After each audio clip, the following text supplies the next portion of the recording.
illegal to listen to police radio? No, it's not a crime to listen to police radio through a scanner. You can buy one or just...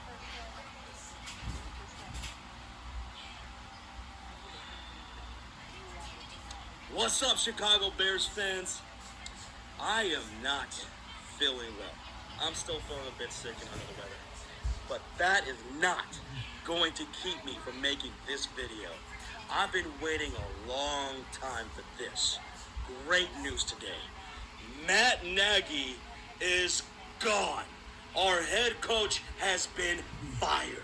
Ding dong, the witch is dead, the wicked witch, the dumbo bitch. The offensive guru is no more. Bye-bye, Matt Nagy. Bye-bye. Also, we did fire our general manager today, Ryan Pace.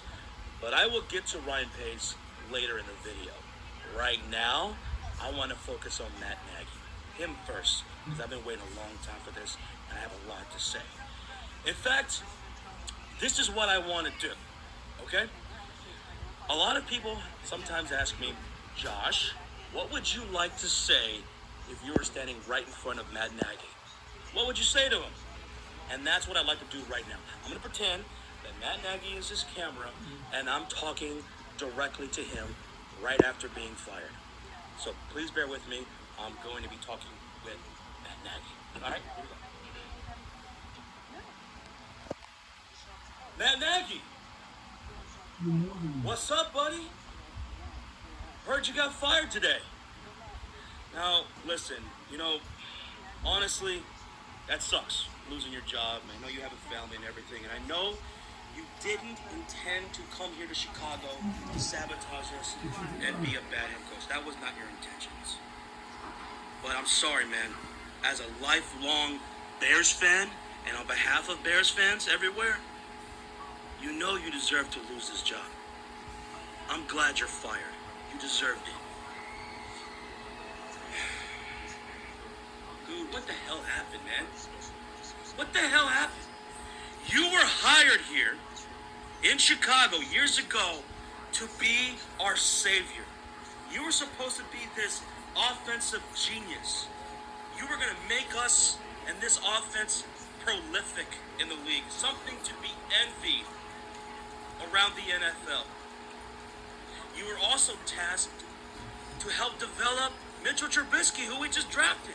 Now, to be fair, that kid had other issues that were beyond just you and others. But to be fair to Mitch, you didn't provide him any favors. You didn't do him any favors. In fact, there were a lot of damn players on our roster throughout the years who you didn't do favors for, man. Look what you did to Jordan Howard. You told him, you said about him, that he didn't fit our system.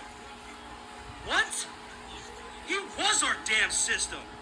He was our offense, and we loved him. And you shipped him out like he was a bum. Like he was the issue. Look at all these other players that were here and looked like nobodies. Or showed potential, but never really showed their full potential under you. And then they left, and they looked like ballers out elsewhere. Mike Davis, he leaves, goes to Carolina, balls out. Cordell Patterson, hey, he was fine for us. I mean, we loved Cordell Patterson. He was a beast. But look at the difference between Cordell Patterson under you and what he did in Atlanta. Huge difference. It's like that with you, man. You never put guys in position to succeed. You do the exact opposite, man. Your offense was trash year after year. You never played to our players' strengths. Ever. I saw a stat last month in December that made me cringe so goddamn hard.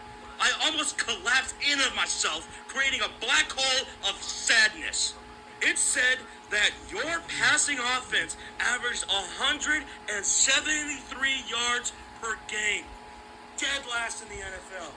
By comparison, Sid Luckman, our quarterback in the 1940s, from 1943 to 1947, averaged 189 passing yards per game. Your passing offense was literally less effective than 1940s passing football. How do you do that? You're like a miracle in how awful you are. That's embarrassing, dude. You embarrassed us year after fucking year. Never giving guys the real opportunities. Never putting them in positions to succeed. Holding guys back. Your offense is looking like trash. But the thing that really pissed me off about you, Matt Nagy, over the years, that really pissed me off. This is Chicago football, and we have two major calling cards. Play defense, and we run the damn ball. And you couldn't do that shit. I already mentioned what you did with Jordan Howard. But then here comes these other talented running backs. Tariq Cohen, David Montgomery, Khalil Herbert. This is what we do. We find running backs here in Chicago. And then year after year, we're, what, in the bottom half of the league? In rushing? That's not Chicago football. You didn't get our culture.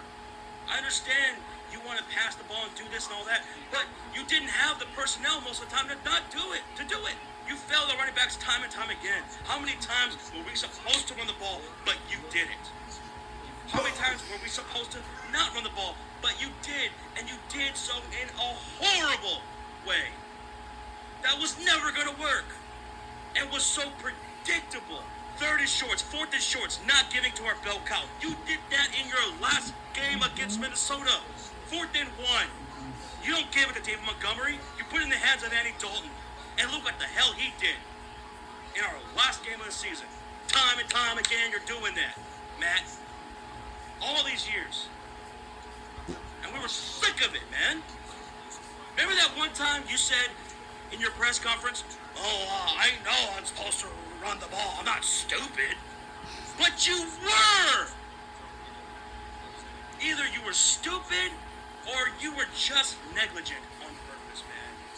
Just too prideful, I guess. God, man, you were supposed to be our savior, but you held us back, dude. You deserve to be fired. I wish you the best of luck, man. I'm sure you'll get another job. I don't think you're stupid. I don't. I said this before. Okay, I don't think you're a dog.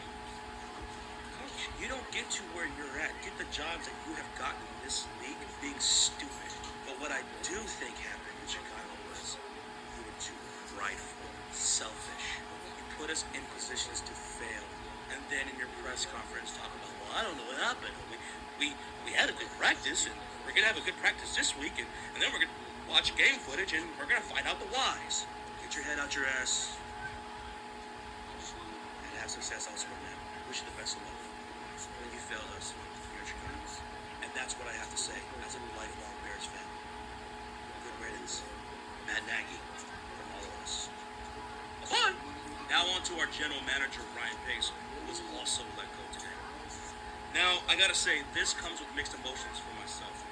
Maybe some of you Bears fans feel differently, and that's fair enough. But it does come with mixed emotions.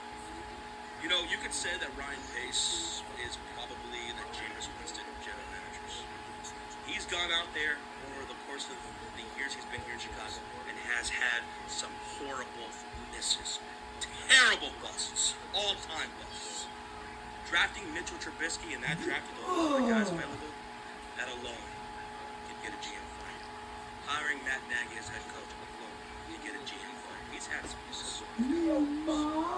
But he has also had some huge hits for this organization.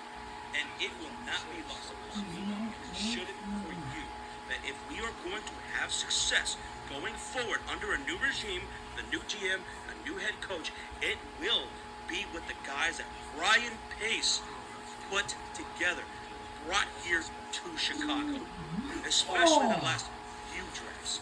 Guys like David Montgomery, Jalen Johnson, Darnell Mooney, who is a monster and is already working in the offseason with